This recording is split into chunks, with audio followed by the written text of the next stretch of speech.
Sonia's Garden, isa sa mga maituturing na institusyon na sa hospitality industry ng Cavite. Mapa B&B man yan o kahit yung restaurant lang nila, talaga namang sikat na sikat ang Sonia's Garden. Pero sa tinagal-tagal na ng Sonia's Garden at kahit hindi ito kalayuan sa bahay namin, never pa kami nakapunta dito. Isa marahil sa mga dahilan ay nai-intimidate ako noon sa itsura at sa presyo. Parang masyadong sosyal para sa akin at that time. Pero this year, dahil medyo nakaluwag-luwag na tayo, sinubukan ko na rin. Hey there, poor traveler, we're Vince and Josh. Parati kaming sumusuyod ng mga affordable destinations na mapupuntahan, pero paminsan-minsan gusto rin naming i-treat ang sarili namin kahit medyo mahal. Welcome to Splurge Selections, ang bagong series namin kung saan bibisitahin at itatry ang mga attractions na maaaring hindi pasok sa usual budget range namin para alamin kung talaga bang worth it. In this video, tara at samahan nyo kaming mag-lunch sa Sonia's Garden. Si Vince ay nag-try ng ibang restaurant nung time na to kaya't hinila ko ang kaladkarin kong pinsan na si Paikan na first time din dito. Before we begin, don't forget to subscribe to our channel and ring the bell to get notified when we upload new travel videos. Simula nung binuksan ito noong 1998, marami na ang nahahalina sa Sonia's Garden dahil sa maganda, presko, romantic at medyo tago nitong setting. Kahit na located ito sa Alfonso, madalas ay naisasama rin ito sa mga usual Tagaytay itineraries. Hindi rin naman kasi ito kalayuan mula doon. Noong umpisa, simpleng garden restaurant lang to, pero nang lumaon ay nanganak na ito ng iba-ibang mga pwedeng i-offer sa kanilang patrons. Ngayon, meron na itong bakery, souvenir shop, furniture shop, bed and breakfast accommodation, and spa and massage services. Minsan ay nagiging venue rin ito for special occasions and company events. Pero, andito kami para mag-lunch lang. Under MGCQ pa noon ang Cavite nang kami bumisita, and dahil may pandemic pa, mahigpit na pinatutupad ang mga health and safety measures and kaunti lang ang mga customers. Kinailangan namin mag-register, mag-fill out ng forms, mag-check ng temperature, and magpa-disinfect. Parang ganito.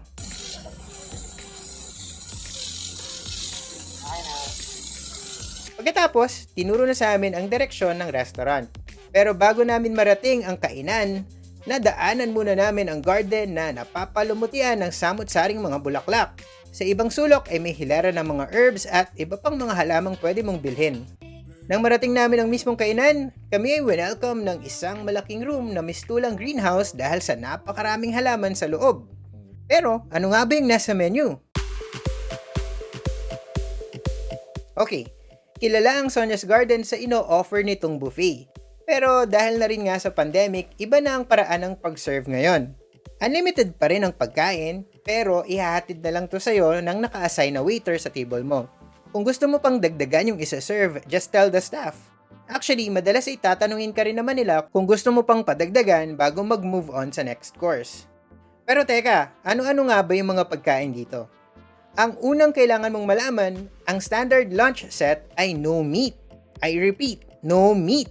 Something na ikinagulat ng aking kaladkaring pinsang si Paikan dahil hindi siya mahilig sa gulay. Pero kung gusto mo talaga ng karne, merong mga special main courses na pwede mong orderin tulad ng herb roast chicken and ribeye steak. Ito yung mga meat and seafood entree na pwedeng pagpilian. Gusto ko nga sanang umorder pero dahil walk-in lang kami, hindi ko na na-achieve. Pero anyway, tingnan na natin yung nasa standard set nila.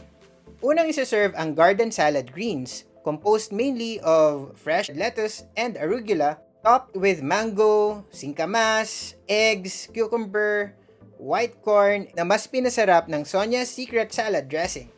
Mahilig ako sa salad, kaya naman talagang na-enjoy ko ito. Fresh na fresh ang mga ingredients kaya't naubos ko kagad ang sakin. Pero si Paikan, dahil hindi sanay kumain ng hilaw na gulay, medyo natagalan. Masarap naman. Matagal-tagal din naming pinag-isipan kung dapat bang kainin ang bulaklak na kasama sa salad.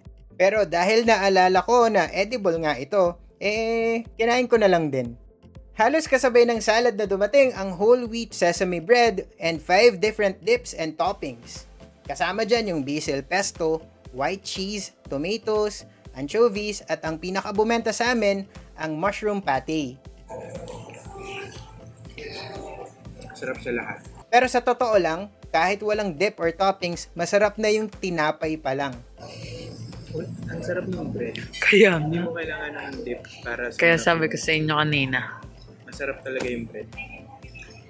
At dumating na tayo sa main event, ang main course, pasta. So, dumating yung isang malaking bowl ng fettuccine along with 2 sauces. Yung red ay sun-dried tomato-based sauce and yung white naman ay chicken cream with mango. Ang masarap. Kasi mahilig ako sa sun-dried tomatoes. Ito lasang-lasa. May mga toppings din, the biggest of which ay ang salmon belly na paborito namin, pero meron ding ratatouille, shiitake mushrooms, black olives, capers, and grated parmesan cheese. Nasa mango. Hindi, masarap naman pero hindi nga ako mahilig sa mga garne. Okay.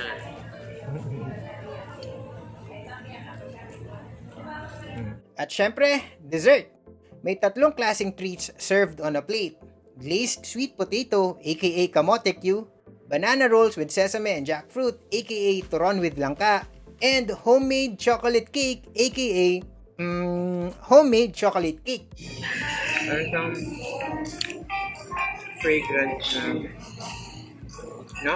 Parang mabango na. To cap off the meal, how about a cup of tarragon tea? Na first time din matatry ni Paikan. Ano kayang masasabi niya?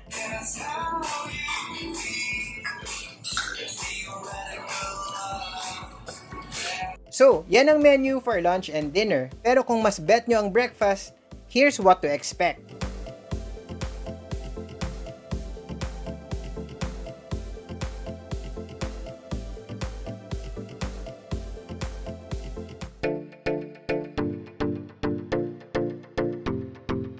Magkano ang meal? The buffet options for breakfast, lunch, or dinner are priced at 750 per head. Pero kung o-order ka ng additional entree, usually nasa 500 to 1,500 yon per order. Pero malalaki naman daw yung servings nun. What are the operating hours? Ang usual schedule ng Sonia's Garden is 8 a.m. to 6 p.m. daily. But the hours may change, so it's best to check the official Facebook page or contact them before going just to be sure. Kailangan ba ng reservation? Kung gusto mong guaranteed ang table and ayaw mong maghintay, you can make a reservation. Otherwise, walk-in guests are very much welcome. Kontakin mo na lang sa number na to. When is the best time to go? Weekdays. Yan yung best bet kung ayaw mo ng maraming tao. Pero kung hindi may iwasan na magpunta ng weekend or holiday, then go there before or after lunch and dinner hours. May parking lot ba? Oo, meron. Malaki naman yung parking space for restaurant guests as well as yung bed and breakfast guests. Take note that slots fill up fast on weekends and holidays, especially during peak hours. As mentioned earlier, Sonia's Garden offers more beyond the restaurant experience. Here are the other features within the property.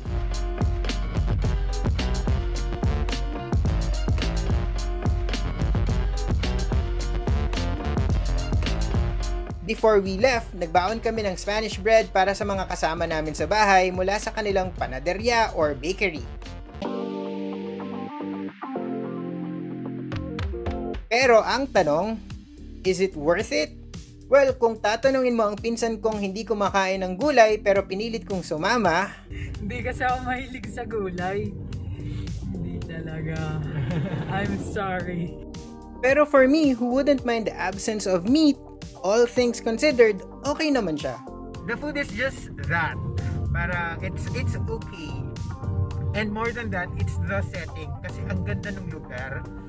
There's really something romantic about it. It's really a garden. Daming flowers. It's an experience. Pag inisip mo yung fresh ingredients, yung relaxing setting, yung attentive service, and yung peace of mind dahil sa strict na pag-implement ng safety measures, para sa akin, worth it naman siya. Lalo na kapag inisip mo na 750 pesos lang siya, pero eat all you can na. I can still see myself visiting again kapag may special occasion ako na gustong i-celebrate. For more inquiries about Sonia's Garden, maaari nyo silang kontakin dito.